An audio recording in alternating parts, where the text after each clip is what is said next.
Jukes, and ready for some PUBG Mobile Global Open action. We're in the preliminaries now. And to my side, I got none other than the 7WG and DK. Yo, 7, how you feeling today?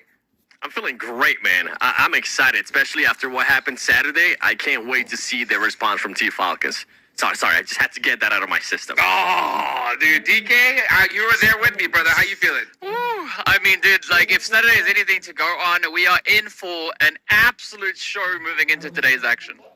Man, dude, I think the Team Falcons are going to be coming in real hot here. But for those of you guys that missed it, we got a quick little recap to break down what happened just a couple days ago.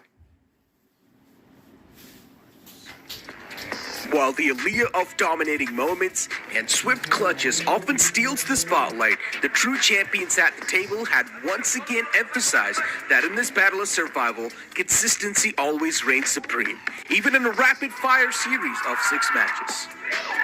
Meet the table toppers, Team HFIYS, igniting the day with an explosive 12-elimination third-place finish on Sandhawk. In such fierce competition, survival hinges and navigating from one battle to the next, and despite their firepower, they couldn't quite seal the deal when it came to grabbing chicken dinners. Yet their placements were as consistent as your morning coffee. Always landing in top 4. Beyond their rankings, this team's ability to rack up elimination became a routine grocery run. So, even when Team Deathwolf snatched the final chicken dinner, HFYS's 9-elimination second-place finish cemented their spot in the top underdogs, punching their ticket to the main event with a 6-point lead. Hot on their heels, the Brazilian uprisers, Team Deathwolves, nearly stole the show with a blockbuster 16-elimination massacre. However, their initial inconsistency left them trailing in the second on the overall placement. Otherwise, when this squad plays their cards right, it's a masterclass on how to perform a massacre right.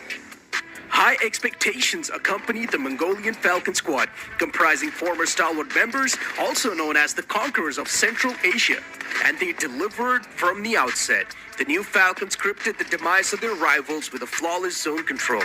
In the opening match, they dismantled rivals like Zebra Masters with this. In the second one, Icy's cunning survival skills secured them an unexpected second place. The remaining matches didn't quite steal the spotlight, placing them third on the table. But the opening bouts made it clear, the Conquerors of South Asia are still at their A-game. While Team Zebra Masters showed flashes of brilliance, they could never quite soar without a big leap. While consistency remained their ally, one chicken dinner, and they could have cracked the top 3. Claiming the 5th spot, Team INS showcased meticulous performance on Orangle. Fortified by favorable circles, yet credit is due, these youthful contenders who fiercely defended their fortress, punishing every intruder who dared to encroach. Following their second-place finish to Team INS on Orangle, Team Row strategically held their high ground near La Trilera with precision. As the final minutes ticked by, their opponents found themselves helpless, unable to thwart Row's calculated dominance, reducing the match to a tense waiting game where all the rivals could do was deny elimination points. But that still did not hold them off from entering the prelims as the 6th-place team. The new Nepali coalition of Skylights and Raw Esports, named as Team Hora, salvaged their fate with a 3rd-place finish on Orangle. While their 7th-place finish keeps Nepali hopes aflame, but no, they'll need to fight even harder to survive the coming trials. Smoke Gaming, despite showcasing glimpses of promise with 2 4th-place finishes, found themselves teetering on the edge of contention.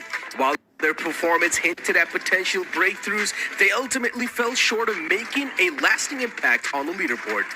In the end, a single point separated Inco Gaming, the former Brazilian PMSL champions, from missing the prelims cut. While this new half roster struggled to recapture their champion form, their grit proved enough to keep their journey alive, if barely. The cream of the qualifier rounds will now be joined by the global favorites in the prelim stage. The time has come to prove their worth against the best there is. Witness there in the PMG Brazil. Wow, dude, what a crazy qualifiers. I mean, we were so shocked that Team Falcons at the last second didn't make it. But you know what? I think they're going to be coming in hot here today, 7. I think they are too. And the best part about this too is that it's going to be 3 days. It's not just going to be 1 day. So they're going to be able to, we're hopefully going to be able to see that consistency that we know Team Falcons can definitely provide. 100%. DK, we talked about that a little bit yesterday, right? Or actually the day before yesterday. When we saw them not make it, we said that, hey, you know what? If there was a tournament that was like 3 days long during those qualifiers, maybe we would have seen them taking the top. But hey, with only 1 day, we thought they had it locked. And then just at the last second, it got taken away from them. I mean, that's a beautiful opportunity with upsets to come through. But I think it's going to be interesting looking to see what day one for the prelims has in store for us. Yes, indeed. Well, we got a nice little interview coming right up. Let's go ahead and take it on over to the stage. We are back here with Team Liquid's coach, Knight. Hello, welcome. Thank you so much for being here with us. And first of all, we want to know your impressions about the teams from the qualifying phase and how we should prepare ourselves for the prelims stage. Hi everyone. I think we had some great surprise in the prelims because like people were expecting Falcons go straight to the finals, and also we didn't have Moneymakers qualifying to the prelims stage, so everyone was kind of shocked. But like besides that, like all the Brazilian teams, we know them very well. We play them daily, so they're great teams, and let's see what the next day is going to give us, like some good surprise. Nice. And you have won PUBG tournaments in the past, and now you are making your debut with this team, right? So how do you plan to lead them to the victory? Of course, I have like a big experience because like I played a lot of tournaments, but they are also like very experienced players. So I think we are like together. We are having like great results. We are improving every single day, and you guys gonna see great things coming from us. Awesome. And you have an incredible team with you. They were consistently strong last year. What can we expect from Team Liquid in the prelims stage? So basically, they're a great team, but I joined the team to bring them to the next level in terms of strategy. So I think like with their gun skills and mentality plus the strategies, like we're gonna achieve like amazing results this year. And this is what this is our main goal, like bring the team to the next level. Awesome. Thanks so much for the interview. That's the coach from Team Liquid right there. So, guys, this is what it's all about. We're going to see those teams that came from the qualifiers now compete against the partnership teams. We alluded to this a little bit when we were actually watching the qualifiers, DK. And look at this. These are going to be the groups and teams that we got competing today. What are some of the ones that stand out to you, DK? I mean, we got to start off right there with Navi, right? We got Navi stepped out on the field. We got Enigma Galaxy coming in as well. So Group A already looking exceptionally hard. I mean, we've got D Xavier over in towards B. There's such a lineup coming through with these groups.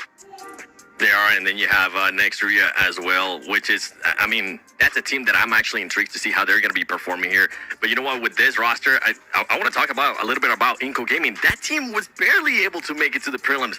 They were able to out-qualify Moneymakers by just 1 point. I'm hoping they are able to find that consistency a little bit more, DK. Oh, man, it is going to be of utmost importance for these teams to play. And, I mean, looking at what we had in the qualifiers, now stepping into prelims, I mean, the competition just took a whole few steps up, right, in the level of difficulty. Yeah, and then, you know what? We just got to hear from Knight in regards to Team Liquid. I'm intrigued. And that's another team. I'm intrigued to see what this team's going to be doing, because if for anybody that might not be familiar with it, Team Liquid is actually pretty much the players from Loops Esports, which they ended up in 12th place in the previous PMGC 2023. So they're definitely a team with a lot of potential. And then we have Hyper, which for all the NA hopes, this is a completely different roster. The only thing that's staying the same is FS and Shifam, but everybody else, all the big hitters are gone from that team. You gotta get it done. They gotta get it done. Come on in, Hyper, right? Let's go ahead and see what they can do. But meanwhile, we got Team Kessel, Influence Rage, and a good old-fashioned Hoorah Esports as well. And there towards the end, look at that. Vampire is going to be coming in hot here. It's really soon, DK. I mean, this is such an insane lineup of teams. I mean, we were talking about this after the qualifiers, right? These teams are really busting themselves trying to get through these games, and just keeps on getting even more challenging. But the good thing is, though, the share of the prize pool also goes up, right? It's gone from 64K all the way up onto $80,000 for the prelims. You don't want that prize pool, for a though. total of $500,000. That's what is that, Jukes? Your day rate?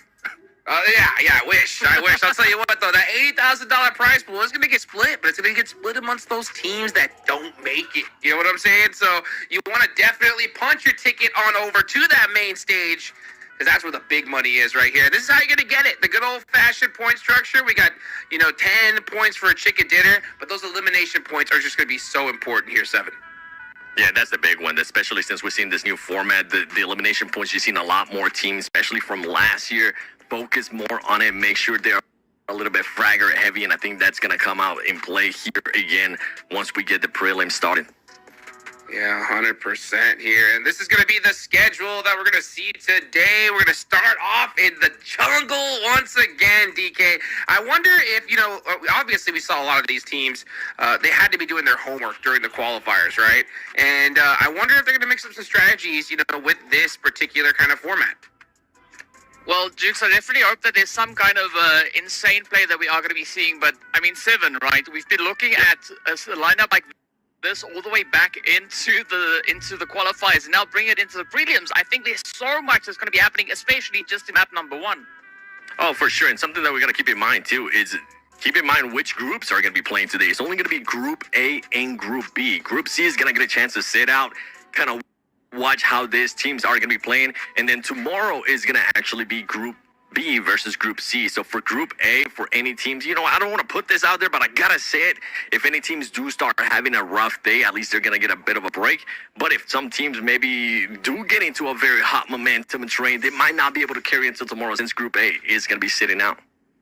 That's kind of like it's always a blessing and a curse when we see these kind of groups split up, because, you get to sit out the first day, you get to watch, you got to get that info, but then usually you're stuck having to miss out on the last day, and that's where it can get a little bit intense. You have to, once you get in the game, you have to go nonstop from the start, DK. It's going to be pressure right out of the gate. And I think this is where Group C has a bit of an opportunity, as we're going to be seeing them on day 2 and day 3. So Group A and B, they're really going to have to grind everything that they can. And they've got to hit the ground running right out of the gate here on this one, 7. Yeah, for teams that I'm going to be looking, especially from Group A, I want to see what Navi is going to be doing. This team, first time we're seeing the actual org Navi back into PUBG Mobile since 2022. I'm excited to see that. And they ended up taking over Team Falcons of last year, that roster. That's going to be with them now, except for Gonzo. So I'm intrigued to see how some of these teams are going to be playing. And other teams as well, like this one, Inco Gaming. I was talking about earlier, they were barely able to qualify to the prelims. We need to see a little bit more urgency out of this team, considering that they are going to end up sitting out tomorrow. Yeah, look at that. Xavier looking pumped, ready to go. These guys are locked and loaded. So it's so crazy to say, because we've been seeing so many of these teams have been competing for so long. And DK, do you think that these, qualifier teams are going to have a little bit of an advantage, considering that they're going to be so warmed up coming into this? What do you think? You would expect them to be able to carry forward a little bit of that momentum that they've been able to build up. We did see those insane plays coming in right on the very last match of day 3. So I'm hoping to see a little bit of that pull through. But again, it comes down to how these teams are prepared for the gameplay, I would say, on a mental level, right? Can they really push it through as much as they need to? And this is not a race. This is a marathon, right? We got several days of action, so I think there's going to be a lot on the table for them here, Jukes. Okay, 7. Who do you think is going to start off strong here? Oh, I'm hoping it's going to be Team Falcons. I think they're going to have a little bit of a chip on their shoulder after what happened to them in the qualifiers. If they don't, I would be pleasantly surprised. A lot of people might be saying that this is kind of like a bit of a Cinderella story, right? Can they go from qualifiers all the way to main event and possibly win it? But they are... it would not be an upset if this team does end up in first place. And earlier we got a chance to see there a 9C's team. This team is just compiled by a lot of different players from different teams, and they only been together for about 2 weeks, at least from the time that the actual team was established. 2 weeks might not be long enough to be playing at an event of the quality of this. And if they're wanting to go into main event, they're gonna have to readjust. The synergy is gonna have to be there, but I just don't think that's gonna be there. I'm interested to see what's gonna be happening with that team from 9Cs. Me as well, but you have to be able to adapt at a stage like this. And, speaking of adapt, during the qualifiers, we saw a team actually do it, right? We saw High Fives as the last second say, you know what? We can't leave this up to chance. We got to take the Falcons out here and now if we want to punch our ticket. And I think that was definitely the smart play, DK, because this preliminaries is absolutely stacked with some monster squads. But like you said, there are some teams, that have some new rosters that are making things up. I think day one is going to be so important for those squads to really just hit the ground running and take advantage of maybe some of this little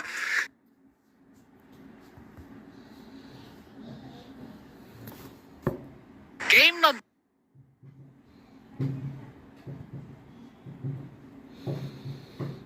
Talking about at the beginning of the show, off the show, is that this team is just, it's compiled by Cunha, which is a player that used to play back in Team Queso in 2022. It's a lot of experienced Brazilian players, and I feel like they're going to try to take the best advantage possible right now being in the PMGO, because they've never gotten their break, and if there's ever a chance to finally take it for Smoke Gaming, this would be here in the PMGO prelims. I mean, what better place to do it other than on your home turf, right? You feel at home, you feel comfortable, you want to make everybody proud. And they were also one of the strong performing teams that we saw coming up through those qualifiers. So I'm really excited to see how they're going to pull things together moving through this. At least for the time being, I mean, looking at Smoke, they don't have all that much to worry about, right? A big chunk of the north is open. No one really pushing on them coming from that eastern side. So this does allow them quite a bit of an opportunity. Speaking about opportunities, though, Falcons, I'm curious to see what's going to be cooking over here. Yeah, I think Falcons is currently in a great position. They're just going to keep holding this, as a lot of teams more than likely are going to end up pushing towards them. And right now, they pretty much just get your angles. You can see Icy there on the top as well. They're just going to be waiting. Now we do go over to Enigma Galaxy. Enigma Galaxy, I feel like this team, I'm excited to see how the year is going to go for this team now that Coops has been with them for over a year. Synergy is definitely going to be there. I can't wait to see what they're going to be able to do and how Coops is going to be playing this year. Every single year, Coops has been getting better and better ever since he started in North America. Can he continue on that uptrend? I'm excited. Come on, Coops, show me what you got. I know it's the first game, but I at least need to see some eliminations. But I think another good thing about what we see in Enigma is that experience from Coops is rubbing off on the rest of the team as well. I mean, not that they weren't already amazing players, but you can definitely see a strong influence being delivered there. We could say a very similar thing about the Falcons, of course, if we've seen them over in BMGC performing so phenomenally, but now there's going to be the action starting to get packed in right here. A lot of that distance play also. I think it's something strange when it comes to Sadar.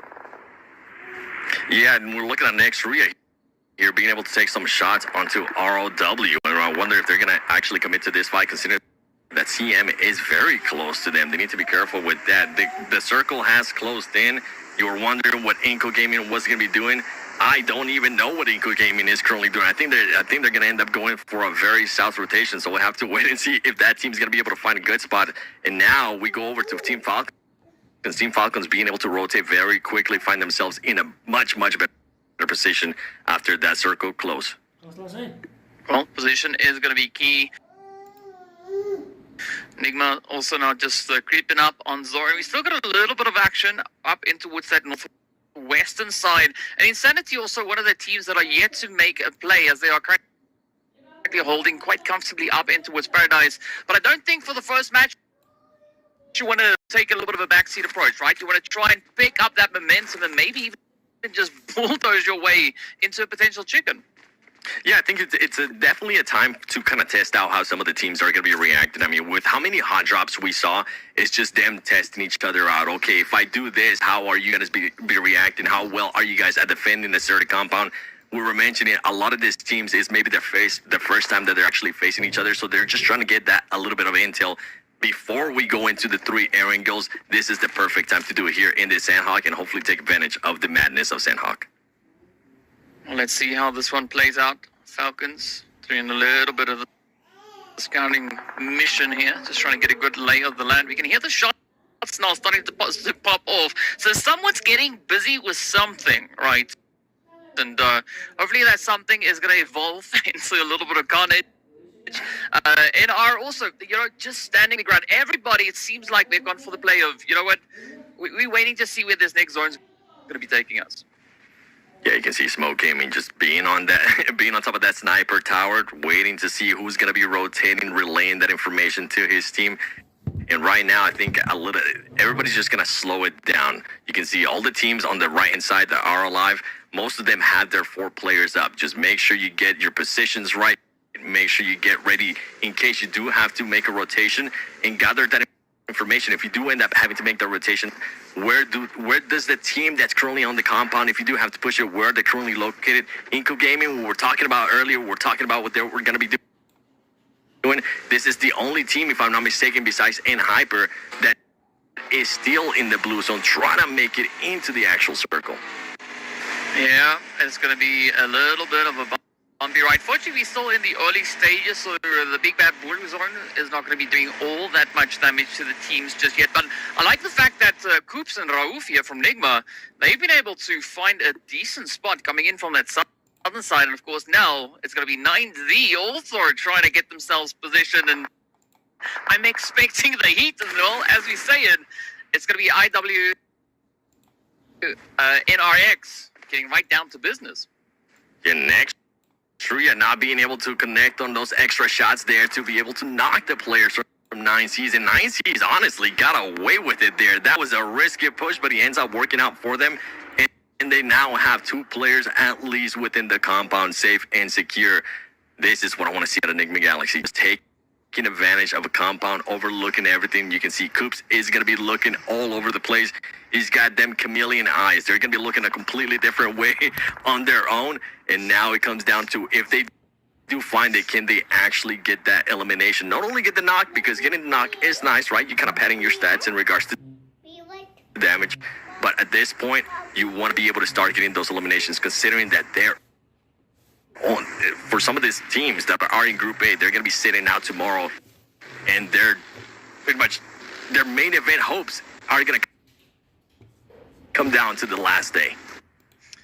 Well, let's see if that is going to play or change anything as we move on forward. Inco also looking for a little bit of that territory, but hey, the heat is coming in, finding that play up onto Furia. But of course, well, Furia, they might even get a little bit furious, right? Because you don't want to take the players down. You don't want to let it go unscathed, right? You want to bring in some kind of reaction. And the team's now starting to huddle up. Only 13 of them left in this current map. Yeah, and with Furia now, they're having to push in pretty much blindly without being able to do a lot of research here. And they're going to be looking to engage with Team Falcons. Team Falcons just playing it very smart at this point, waiting to see who's moving around, waiting to see, gathering information, and possibly trying to surprise a team that gives them the option to get those easy eliminations. As you can see right now, only Action is the one that was standing up, moving around, scouting, trying to get all that information. And as we're seeing that Inco Nunes actually ends up getting knocked too. So, oh man, that's just a feels bad there for Inco Gaming, and a team that was trying to get their way into the circle. And here we go, Team Falcons. Can they actually get some knocks? Nene, as we're going to be switching to Nenebete, they end up making it to a compound and actually get some knocks and eliminations. Hey, it's looking good. It's looking good. Furia, though, with an interesting decision here, right? Deciding to try and rotate up and looking at that coverage coming through from Falcons. And I'm surprised that they actually made it out. But now, right, the Falcons, they're going to come swooping in. Edams want to lock in those points already, sitting with 2 eliminations up. Ooh, this is going to be the final play. Action gets the job done, and there it is. And that's what I was worried about. Furia being able to engage in the fight earlier with Inco Gaming. They were kind of just chicken without their head, going into their circle, not really being able to scout us much. But it kind of comes down with Sandhawk. You can't really overanalyze Sandhawk because of how crazy it can get here. Team Falcons, though, they play that so well. They waited for the right moment. They made sure they didn't make any noise, and they strike whenever they needed to, as Inco Gaming is just currently getting peppered here by Insanity Sports. Yeah, Insanity, they really showcased quite a bit of a performance back in qualies, but let's see where it's going to go this time around. Marlon, Talon, everybody getting themselves prepped and ready to roll. You can see Zebra Master also off in the distance, feeling the pressure. But now with the barrage coming through here from Insanity, I'm not quite sure whether or not Nene Bear is going to be making it out of this one alive. I mean, if there was ever a player that you wanted to be the last one standing, it would be Nenebete, as he is currently the veteran out of that team. We do see Team Liquid now trying to engage into a fight here against Mo Gaming. How is this going to end up playing out? They're trying to find those spots. Ayala might be able to actually spot one. He needs to be careful as he tries to jump up a little bit more, try to get those extra angles, and you can see them just keep pushing, trying to get as close as possible and make sure that they get the first shots out.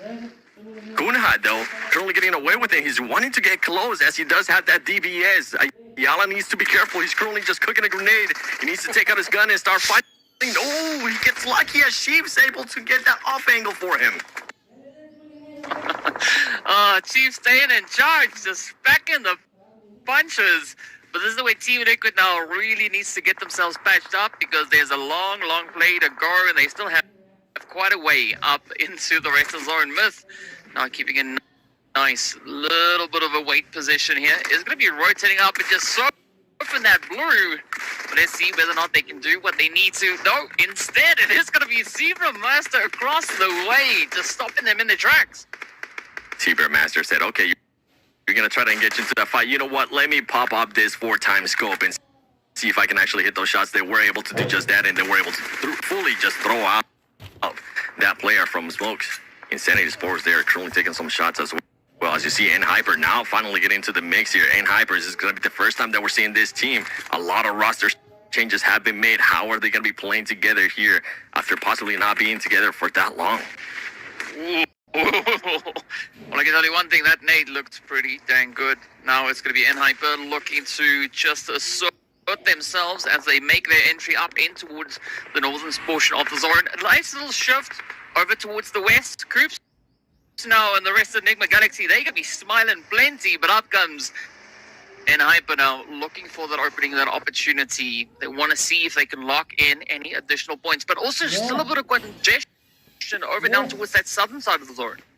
Yeah, lots of fights, and the team that's currently looking really good that we're wondering what's going to be happening, as we do see here Rollers of War, one of the players getting knocked, is Team Falcons. They had such a good control of the northwest that I can't wait to see if they're going to continue that. I think they're going to let those teams fight out and then wait and strike at the right time, as we saw them being able to do it earlier against Furia. And now Zebra Masters, are they going to try to commit and try to keep a little bit more? They need to be careful, though. Don't overexpose yourself, because you do have players from 9C across the road that might be able to spot you.